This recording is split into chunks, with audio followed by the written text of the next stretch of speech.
Hello, everybody. My name is Nicholas Bader. I work for a small monitoring and evaluation firm located in Charlottesville, Virginia. Our organization has been commissioned to conduct a series of evaluations for the Program for Community Cohesion in Nigeria, also known as PCCN 2.0. So in this presentation, I'm going to present key elements of the evaluation SOW, including the logic model, key assumptions, and other relevant items. So to give a little information about the program background and context. Ongoing violence and conflict has stifled the social and economic development of the Sahel region of West Africa for the past decade and arguably longer.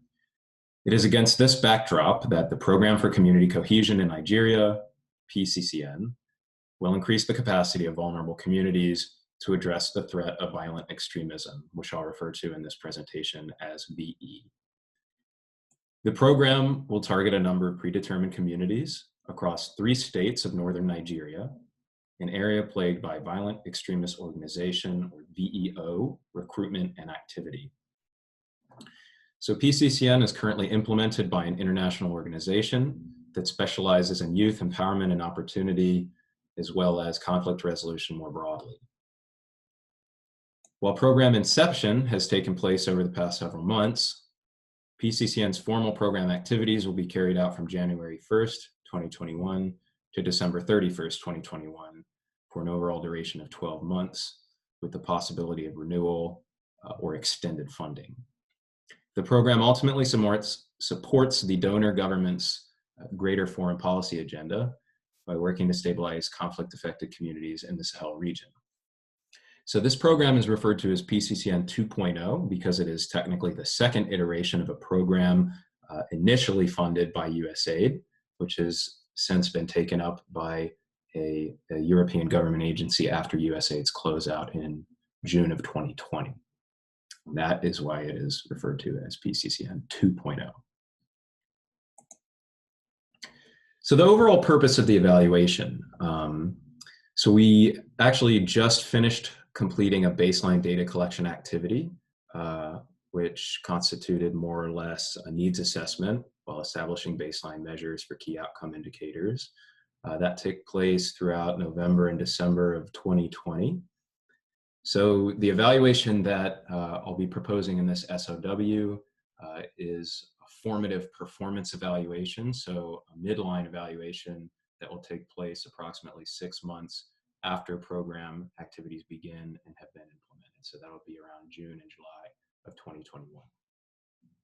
So the overall purpose of this formative evaluation is to improve, adjust, and potentially reorient the program activities by evaluating interim program outcomes based on the baseline measurements. It will also serve to identify gaps in current programming, challenges to implementation, and success stories that highlight smooth implementation or key successes that can be reproduced for the second half of the program, as well as future iterations of the program if funding is to be secured. Ultimately, this evaluation will improve decision-making about resource allocation and program design for this initiative, as well as future preventing and countering violent extremism programs. These are referred to as PCVE programs throughout this presentation. So taking a look at the logic model, what I've done here is I've condensed the logic model, which is in its original form an Excel spreadsheet. It's pretty complex, so this will be included in the evaluation SOW. You can see here the goal or the overall aim of the project is clearly aspirational. So it's assumed that PCCN will contribute to this goal with the understanding that there may be other factors or other projects also contributing to the goal. The goal here is to stabilize conflict-affected communities in insecure regions of Nigeria. You can imagine the number of initiatives that are also working to achieve this goal.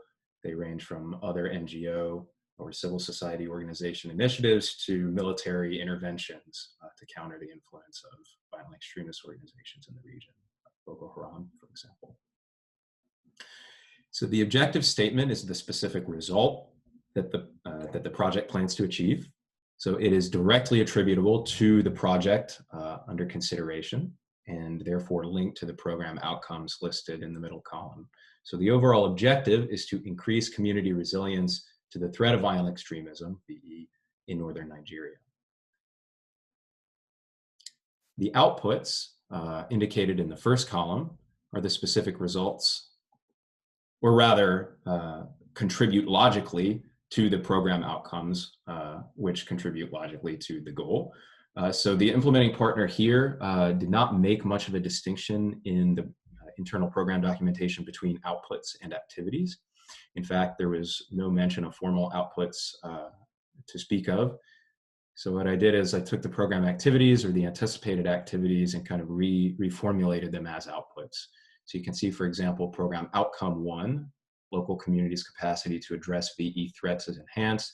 You can see a number of different outputs which correspond to activities that advance that outcome. Examples include peace committees established and trained in preventing and countering violent extremism, the training of women's organizations in PCVE, a range of sports and cultural festivals are organized to foster community cohesion, etc. So according to internal program documentation, PCCN's program theory of change is as follows.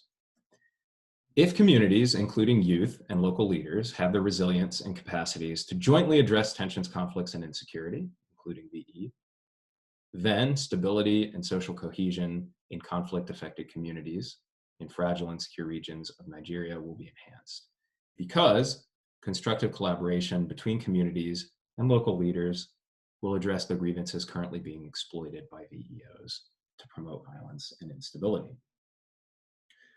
So taking kind of a deeper look at the program outcomes. So PCCN's outcomes are threefold. So first, the program will increase the capacity of vulnerable communities to resist VE, as indicated in the theory of change, by fostering social cohesion and engaging communities in a range of PCVE activities.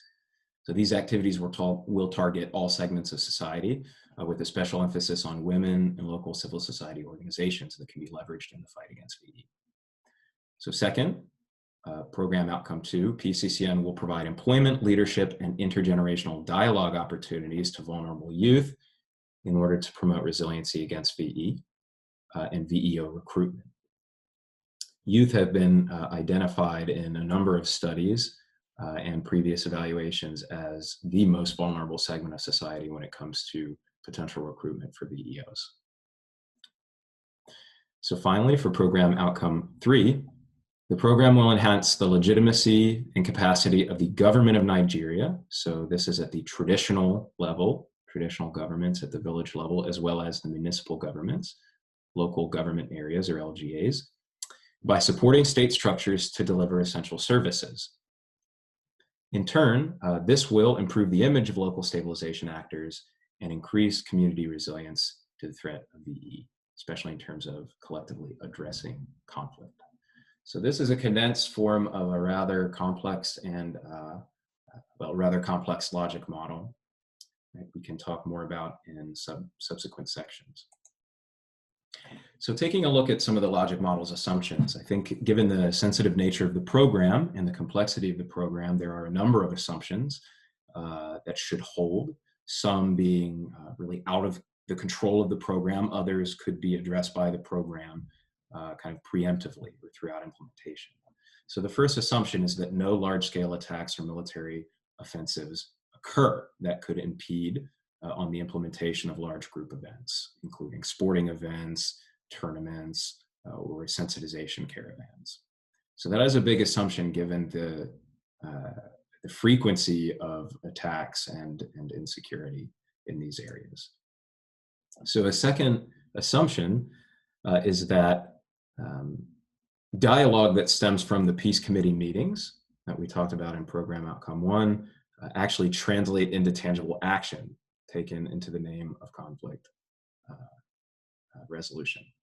So it's not necessarily guaranteed that these discursive interventions, talking about issues or establishing peace committees, will necessarily translate into action. That's another key assumption.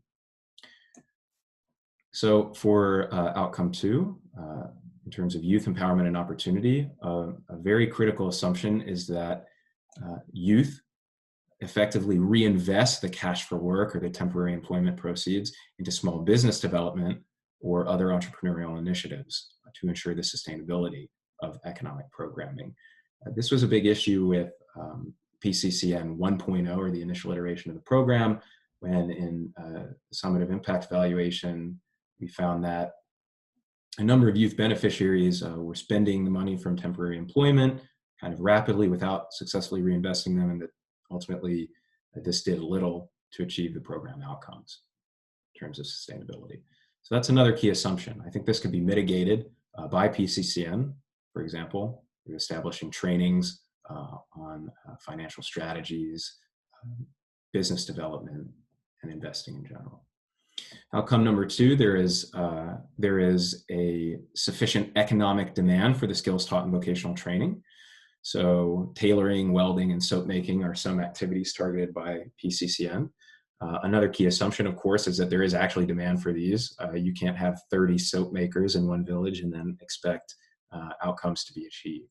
So this can obviously be addressed by deciding where and to what extent professional development and vocational training activities will take place.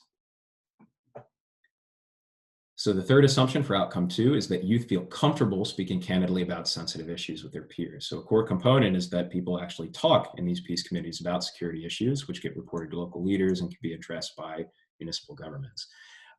It is a key assumption, right, to assume that young people will feel comfortable talking about these really sensitive topics. They may be fearful, and potentially rightfully so, due to potential retaliation or targeting by VEOs or other nefarious actors. For outcome 3, given the emphasis on providing services, government services, in order to improve the image of these government actors and stabilization actors, we need to ensure that remote communities can actually benefit from the services that are expanded. So that is not necessarily evident for the poorest and the most rural communities, which may be located far from the LGA capital, the prefecture, or the centralized government office. So that is very important for the successful realization of outcome 3. The second point under outcome 3 is that communities have or provided with means to make use of the security hotlines, these information sharing networks that are important for reporting security related incidents. So potential means that can be provided by PCCN include cell phones and mobile credits.